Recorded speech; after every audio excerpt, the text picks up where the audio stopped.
ॐ अथ श्री अर्गलास्तोत्रम् अथ विनियोगः। ॐ अस्य श्री अर्गलास्तोत्रमन्त्रस्य विष्णोऋषिः अनुष्टुप् छन्दः श्रीमहालक्ष्मीर्देवता श्रीजगदम्बा प्रीतये सप्तशती पाठाङ्गत्वेन जपे विनियोगः। ॐ नमः चण्डिकायै। मार्कण्डेय उवाच जयन्ती मङ्गला काली भद्रकाली कपालिनी दुर्गा क्षमा शिवा धात्री स्वाहा स्वधा नमोऽस्तु ते। जय त्वं देवी चामुण्डे जय भूतार्तिहारिणी जय सर्वगते देवी कालरात्रि नमोऽस्तु ते। मधुकैटभविद्रावे विधात्री वरदे नमः।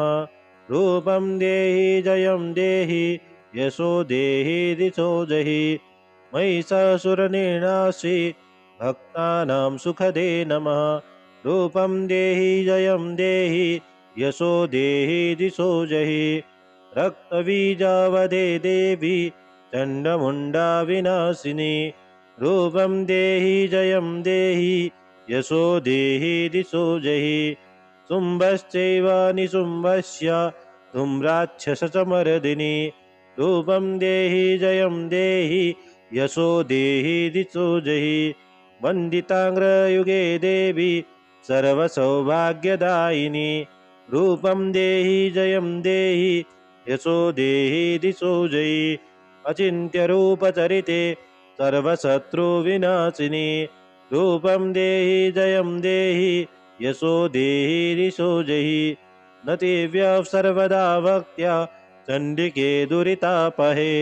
रूपं देहि जयं देहि यशो देहि दिशो जहि सुवद्भ्यो भक्तिपूर्वं त्वं चण्डिके व्याधिनाशिनी।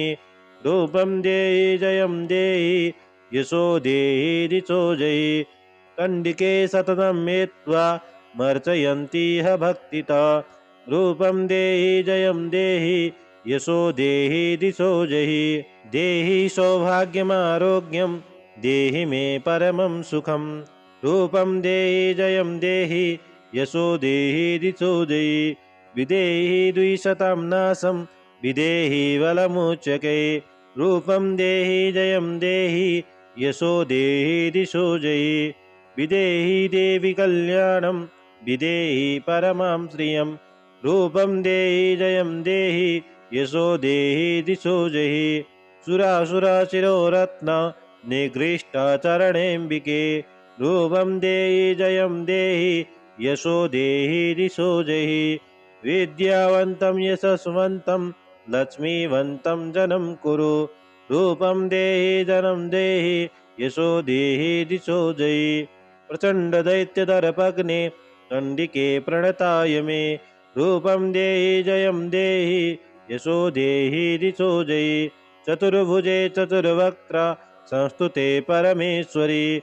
रूपं देहि जयं देहि यशो देहि दिशो जहि कृष्णेन संस्तुते देवी शश्वतभक्त्या सदाम्बिके। रूपं देहि जयं देहि यशो देहि दिशो जहि हिमाचलसुतानाथ संस्तुते परमेश्वरी। रूपं देहि जयं देहि यशो देहि दिशो जहि इन्द्राणीपति सद्भाव पूजिते परमेश्वरी। रूपं देहि जयं देहि यशो देहि दिशो जहि देवी प्रचण्ड दोर्दण्ड दैत्यदर्प विनाशिनी। रूपं देहि जयं देहि यशो देहि दिशो जहि देवी भक्तजनोद्धाम दत्तानन्दोदयेऽम्बिके। रूपं देहि जयं देहि यशो देहि दिशो जहि पत्नीं मनोरमां देहि मनोवृत्तानुसारिणीं तारिणीं दुर्गसंसार सागरस्य कुलोद्भवान्। इदं स्तोत्रं पठित्वा तु महास्तोत्रं पठेन्नर स तु सप्तशती संख्या वरमाप्नोति सम्पदाम्। इति दिव्यार्गलास्तोत्रं सम्पूर्णम्।